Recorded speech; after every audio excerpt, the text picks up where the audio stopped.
स्वर्ग के रास्ते में 5 पांडवों में से कब कौन किस पाप के कारण नीचे गिरा, आइए जानते हैं इस वीडियो के माध्यम से।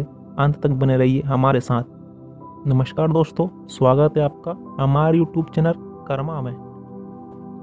दोस्तों, महाभारत की युद्ध की समाप्ति के बाद सभी पांडव स्वर्ग गए थे। स्वर्ग अर्थात हिमालय के किसी क्षेत्र में जहाँ इंद्रादि का राज्य था।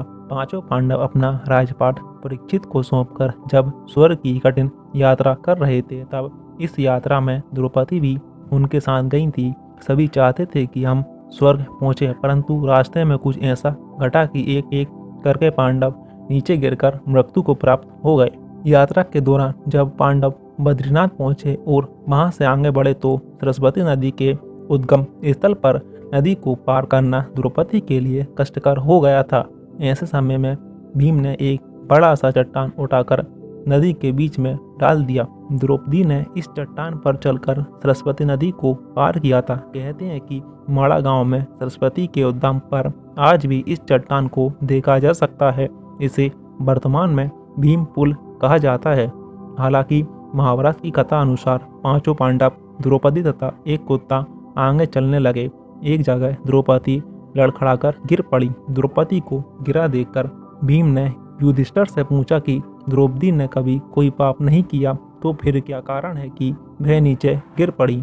युधिष्ठिर ने कहा, द्रौपदी हम सभी में अर्जुन को अधिक प्रेम करती हैं, इसलिए उसके साथ ऐसा हुआ। ऐसा कहकर युधिष्ठिर द्रौपदी को देख के बिना ही आगे बढ़ गए।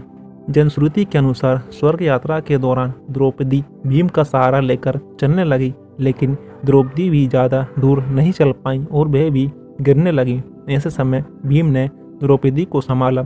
उस समय द्रौपदी ने कहा, सभी भाइयों में भीम ने ही मुझे सबसे ज़्यादा प्यार किया है और मैं अगले जन्म में फिर से भीम की पत्नी बनना चाहूँगी।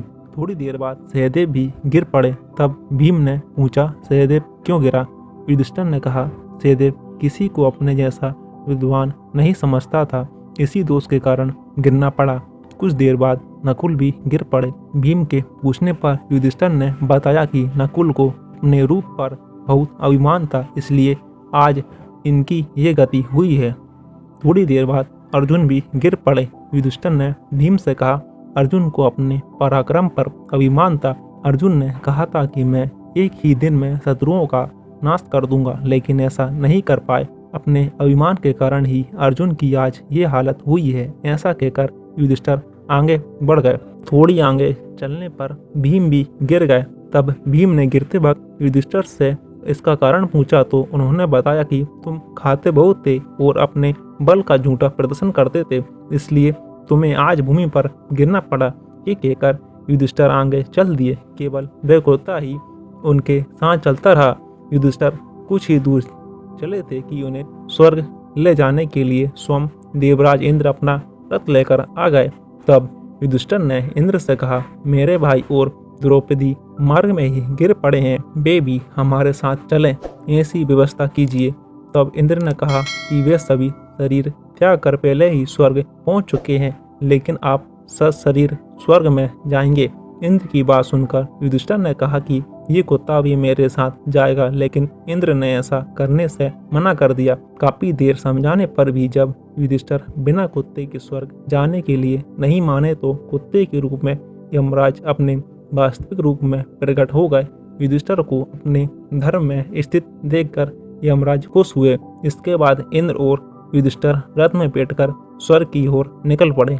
तो दोस्तों, इस वीडियो में आपने जाना कि स्वर्ग के रास्ते में पांचों पांडव किस किस पाप के कारण नीचे गिरे थे। वीडियो पसंद आए तो वीडियो को लाइक करें, हमारे चैनल को सब्सक्राइब करें, साथ ही साथ बेल आइकन को भी क्लिक करें। धन्यवाद।